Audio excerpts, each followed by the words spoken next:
The Betrayal. My name is Claire Bennett. I believed the worst thing my family could do was treat me as though I did not matter. I was wrong.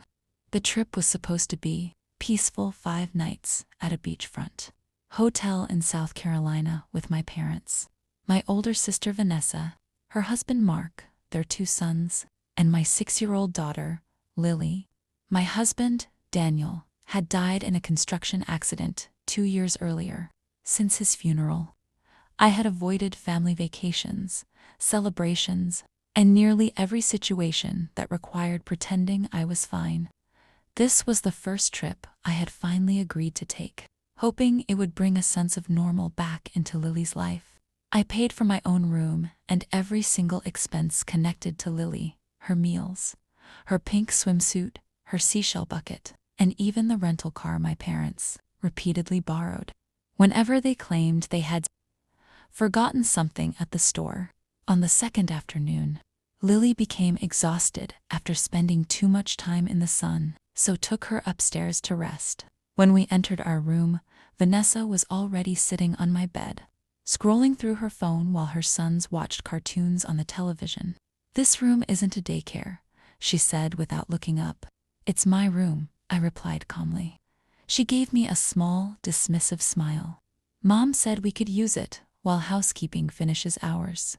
Before I could respond, my father called my phone from the lobby, claiming the front desk needed my credit card to fix a billing discrepancy. I gave Lily a juice box, told her to sit on the chair, and headed downstairs. There was no billing problem. The front desk clerk had no idea why I had been sent down. When I rushed back upstairs, my room door was locked. Lily was missing. Panic surging through me, I ran down the corridor. I found her sitting on the cold carpet near the ice machine at the far end of the hallway. She was barefoot, trembling, and clutching her stuffed rabbit tightly against her chest. Tears streamed down her cheeks. A quiet housekeeper nearby came over, her voice trembling with anger. She told me Lily had been out there for hours, knocking on the door and crying until her voice went hoarse. According to the housekeeper, Vanessa had opened the door once, snapped, "The room is just for family," and locked it again in front of other guests. My parents had been inside the whole time. They had seen what happened. I lifted Lily into my arms. When I used my key card to enter the room, Vanessa crossed her arms as if I were the intruder. My mother looked annoyed, and my father simply sighed. "Claire, don't turn this into something dramatic. She was perfectly safe. A 6-year-old left alone in a public hotel hallway while her family watched. Television behind a locked door. I didn't scream. I didn't create a scene. I carried Lily into the bathroom, cleaned her feet, packed our bags, and checked us into a resort 5 miles down the coast. That night, as Lily finally fell asleep under the room's bright lights, I made 3 phone calls, 1 to hotel management, 1 to my real estate attorney, and 1 to Mark's business partner. Vanessa had forgotten a few critical details about who held the power in our family dynamic, and I was done staying quiet. Part 2. The shift.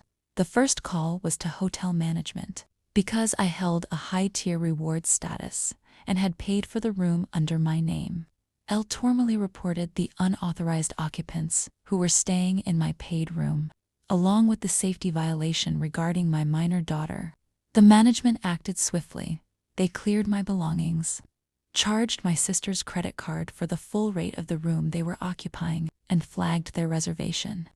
The second call was to my attorney. The rental car my parents were driving, it was leased under my corporate business account, funded by the payout from Daniel's life insurance and my own consulting firm, placed an immediate hold on the vehicle, and reported a location transfer, instructing the rental agency to repossess the car from the hotel parking lot the following morning. The third call was to Mark's business partner, Arthur. Mark's firm relied heavily on a silent investor me. After Daniel passed, I had invested a significant portion of the settlement into their startup to keep. Mark employed, structured through a private LLC. I notified Arthur that I was exercising my contract clause to initiate an immediate audit and withdraw my capital due to a breach of ethics and faith. 3 days later, the consequences arrived in full force. Part ill, the reckoning. It started on Wednesday morning. Vanessa and Mark were served with an eviction notice from their rental property. What Vanessa had conveniently buried was that I owned the townhouse they lived in. I had purchased it years ago as an investment property and allowed them to stay at a fraction of market rent.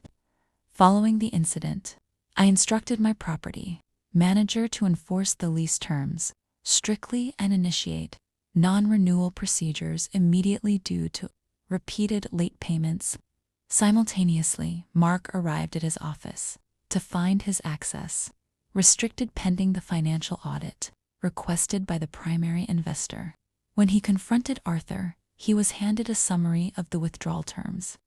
My phone exploded with calls and text messages. First came my mother, frantic because the rental car had been towed from the resort lot, leaving them stranded. Next came my father, lecturing me about family loyalty.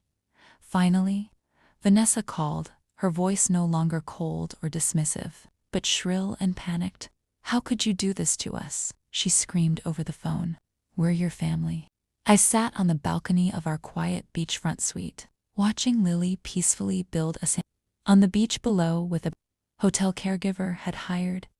"You locked a 6-year-old child in a hallway," I said, my voice entirely level. "I am simply treating you with the exact same standard you set." I hung up and blocked their numbers. Over the next few months, the rest of the dominoes fell.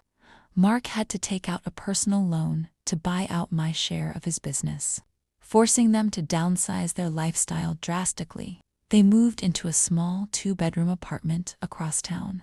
My parents, realizing I would no longer be financing their holidays, utility bills, or emergency funds, were forced to adjust to living strictly within their retirement budget. Most importantly, Lily recovered.